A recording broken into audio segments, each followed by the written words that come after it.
Hello every one. ആകാശം എന്ന കഥയുടെ 33ാമത്തെ പാർട്ടുമായിട്ടാണ് വന്നിരിക്കുന്നത്. ഉടൻ തന്നെ കഥയിലേക്ക് കടക്കാം. അനുപമ ശ്വേതയ്ക്കൊപ്പം കാറിലേക്ക് കയറി. കാറ് റോഡിലേക്ക് ഇറങ്ങി. ശ്വേത വണ്ടി ഓട്ടി തുടങ്ങി. അല്പദൂരം മുന്നോട്ട് നീങ്ങിയതും ശ്വേത അനുവിൻ്റെ മുഖത്തേക്ക് നോക്കി. തൻ്റെ ക്ഷീണം മാറിയില്ലേ? ഇന്നാ ഈ ജ്യൂസ് കഴിക്കി. അവൾ അനുവിന് നേരെ കൂൾ ഡ്രിങ്ക് നീട്ടി. അത് കുടിക്കണമെന്ന് അനുപമയ്ക്ക് ഒട്ടും ആഗ്രഹം തോന്നിയില്ല. പക്ഷേ ശ്വേതയെ പിണക്കേണ്ടെന്ന് കരുതി അവൾ ആ ജ്യൂസിൽ നിന്നും ഒരു കവിൾ കുടിച്ചു. അനുപമ കാണിച്ച അവളുടെ റൂമിൻ്റെ അല്പം അകലെയാക്കിയാണ് ശ്വേത അവളുടെ കാറ് നിർത്തിയത്. അനുപമ പതിയെ കാറിൽ നിന്നിറങ്ങി ശ്വേതയോട് യാത്ര പറഞ്ഞ് മുന്നോട്ട് നടന്നു. നടക്കുമ്പോൾ കാലുകൾ അല്പം ഒരു നിലത്തുറയ്ക്കാത്തതുപോലെ അനുപമയ്ക്ക് തോന്നുന്നുണ്ടായിരുന്നു. എന്നാൽ അപ്പോഴേക്കും ശ്വേത ഗായത്രിക്ക് ഫോൺ ചെയ്തു കഴിഞ്ഞു. ആൻറ്റി, അവളെ ഞാൻ റോഡിൽ ഇറക്കി വിട്ടിട്ടുണ്ട്. ഗായത്രി ക്രൂരമായൊന്ന് ചിരിച്ചു. ഓക്കെ ശ്വേത, അവൾ ആ ജ്യൂസ് കഴിച്ചിരുന്നോ? ഉവ്വ് ആൻറ്റി, ഇത്തിരി കുടിച്ചിട്ടുണ്ട്. അവളുടെ നടത്തം കണ്ടിട്ട് അവൾ ഇത്തിരി ആടിപ്പോകുന്നത് പോലുണ്ട്. അവൾ ഗായത്രിക്ക് ഉറപ്പ് നൽകി. ഓക്കെ മോളെ, എല്ലാം ആൻറ്റി ശരിയാക്കി തരാം. 2.5 ലക്ഷം രൂപ കൊടുത്താ ഞാൻ അവൾക്ക് ആദ്യം ആ ക്യാമറ വാങ്ങിക്കൊടുത്തത്. ഇനി ഒരിക്കലും കിരണിനരികിലേക്ക് വരരുതെന്ന് ഞാൻ അവളോട് അന്ന് പറഞ്ഞതാ. പക്ഷേ അനുസരിക്കില്ല എന്ന് വച്ചാൽ ഇനിയിപ്പോൾ എന്താ ചെയ്യുക? ഇനി അവൾ ജീവിച്ചിരുന്ന അത് അപകടമാണ്. നമ്മുടെ പ്ലാനിങ്ങുകളൊന്നും ഇനി നടക്കാതായി പോവും. അത്രയും പറഞ്ഞ് ഗായത്രി ഫോൺ കട്ട് ചെയ്തു. പെട്ടെന്ന് തന്നെ ശ്വേത കാറുമെടുത്ത് അവിടെ നിന്നും മാറിപ്പോയി. എന്നാൽ അപ്പോഴേക്കും അനുപമയ്ക്കടുത്തേക്ക് നീങ്ങിയ ഒരു ടിപ്പർ അവളെയും ഇടിച്ചു തെറിപ്പിച്ചുകൊണ്ട് മുന്നോട്ട് നീങ്ങിക്കഴിഞ്ഞിരുന്നു. ഹലോ വരദ മേഡം, ഞാൻ സെക്യൂരിറ്റി രംഗനാണ് സംസാരിക്കുന്നത്. കിരൺ സാറ് ഞാൻ വിളിച്ചിട്ട് ഫോൺ എടുക്കുന്നില്ല. രംഗൻ വരദയോടായി ചോദിച്ചു. ടൗണിലെ റെസ്റ്റോറൻറ്റിലെ ചെറിയൊരു ബിസിനസ് മീറ്റിംഗ് കഴിഞ്ഞ് തിരിച്ചു വരികയായിരുന്നു കിരണും വരദയും. അനുപമ റിസോർട്ടിൽ വയ്യാതെ കിടന്നത് കൊണ്ട് അവളെ കൊണ്ടുപോവാതെ കിരൺ വരദയോടൊപ്പം പോയതായിരുന്നു. സാർ ഡ്രൈവിങ്ങിലാണ്. ഫോൺ അടിക്കുന്നത് കേട്ടില്ല രംഗ. എന്താണ് വിശേഷിച്ച്? അവൾ അയാളോടായി ചോദിച്ചു.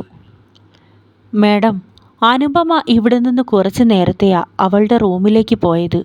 ഇപ്പോൾ അവളുടെ കൂടെയുള്ള നീലിമ എന്ന ഒരു കുട്ടി വിളിച്ചിരുന്നു. റൂമിലേക്ക് പോകും വഴിയിൽ ചെറിയൊരു ആക്സിഡൻറ്റ് പറ്റി അനുപമ ഹോസ്പിറ്റലിലാണെന്ന് അവർ പറഞ്ഞു. വരദ കിരണിൻ്റെ മുഖത്തേക്കൊന്ന് നോക്കി. സാർ ഈ വിവരം അറിയുമ്പോൾ എന്തായിരിക്കും പ്രതികരണം? സാറിന് അനുപമയോട് ഇഷ്ടമുണ്ടെന്നുള്ളത് തനിക്കറിയാം. അവൾ രംഗൻ്റെ കോൾ കട്ട് ചെയ്ത് കിരണിന് നേരെ തിരിഞ്ഞു. സാർ, എനിക്കൊരു കാര്യം പറയാനുണ്ട്. സാറ് വണ്ടി ഒന്ന് നിർത്താമോ? അവൾ മുഖവുരയോടെ സംസാരം തുടങ്ങിയതും കിരൺ അതത്ര ഗൗനിക്കാതെ മുന്നിലേക്ക് നോക്കി വണ്ടി ഓട്ടിക്കൊണ്ടിരുന്നു.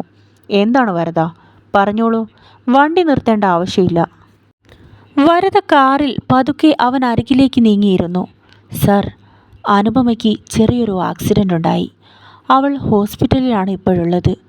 കിരണിൻ്റെ കാതുകളിലേക്ക് ആ വാർത്ത വന്ന് പതിച്ചതും കിരൺ വണ്ടിയുടെ ബ്രേക്കിൽ ആഞ്ഞു ചവിട്ടി. എന്താ വരദ? അതെങ്ങനെ സംഭവിക്കും? നമ്മൾ വരുമ്പോൾ അവൾ ഓഫീസിലുണ്ടായിരുന്നല്ലോ.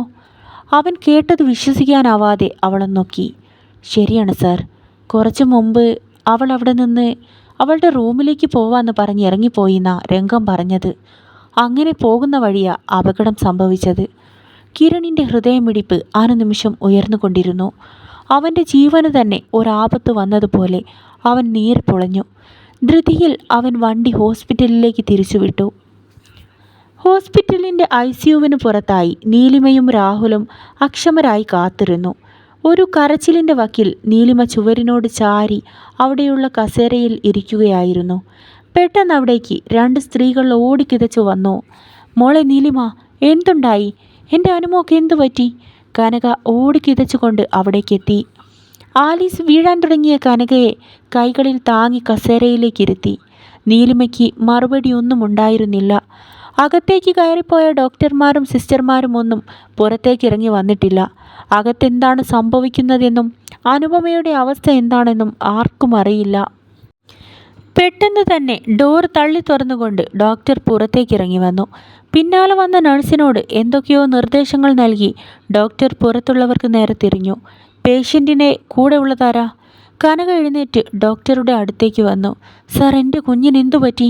അവർ കൈകൾ കൂപ്പിക്കൊണ്ട് ചോദിച്ചു. അപ്പോഴാണ് കിരണും വരദയും അങ്ങോട്ടേക്ക് ഓടിക്കയറി വന്നത്. സർ, എന്തു പറ്റി? അവൾക്കിപ്പോൾ എങ്ങനെയുണ്ട്? ഏറെ ആവലാതിയോടെ കിരൺ ഡോക്ടറുടെ അരികിലേക്ക് വന്നു. ഹലോ കിരൺ, താനെന്താണിവിടെ? അനുപമ തൻ്റെ ബന്ധുവാണോ? കിരണിൻ്റെ പരിചയക്കാരനായ ഡോക്ടർ അവനെ നോക്കി സംശയിച്ചുകൊണ്ട് ചോദിച്ചു. യെസ് സർ, അവളെനിക്ക് വേണ്ടപ്പെട്ട കുട്ടിയാ. അവൾക്കിപ്പോൾ എങ്ങനെയുണ്ട്? 24 hours, അത് കഴിയാതെ ഒന്നും പറയാൻ പറ്റില്ല. ഡോക്ടർ അല്പം മുന്നോട്ടേക്ക് നടന്നു. അനുപമ വല്ല ലഹരി മരുന്ന് ഉപയോഗിക്കുന്ന ആളാണോ? ഡോക്ടർ സംശയത്തോടെ തിരിഞ്ഞ് എല്ലാവരോടുമായി ചോദിച്ചു. ആരും ഒന്നും മിണ്ടിയില്ല. എല്ലാവരും ഡോക്ടർ ചോദിച്ചതെന്താണെന്ന് മനസ്സിലാവാതെ ഡോക്ടറെ തന്നെ പകപ്പോടെ നോക്കി നിന്നു. പേഷ്യൻറ്റിൻ്റെ ബ്ലഡിലാകെ ഏതോ ലഹരി കലർന്നതായി റിപ്പോർട്ടിലുണ്ട്. ഇടിച്ച വണ്ടിക്കാരുടെ അശ്രദ്ധ തന്നെയാണോ അപകട കാരണമെന്ന് ഉറപ്പിച്ച് പറയാൻ കഴിയില്ല. റിപ്പോർട്ടിലുള്ള സ്ഥിതിയിലാണെങ്കിൽ അപകടം സംഭവിക്കുമ്പോൾ ഈ കുട്ടിയുടെ തലയ്ക്ക് വെളിവുണ്ടാവാൻ സാധ്യതയില്ല. ഡോക്ടറുടെ വാക്കുകൾ കേട്ടതും കൂടി നിന്നവരെല്ലാം ഞെട്ടലോടെ മിഴികൾ ഉയർത്തി. ഇല്ല സാർ, ഇതെന്തോ അബദ്ധം പിണഞ്ഞതാണ്.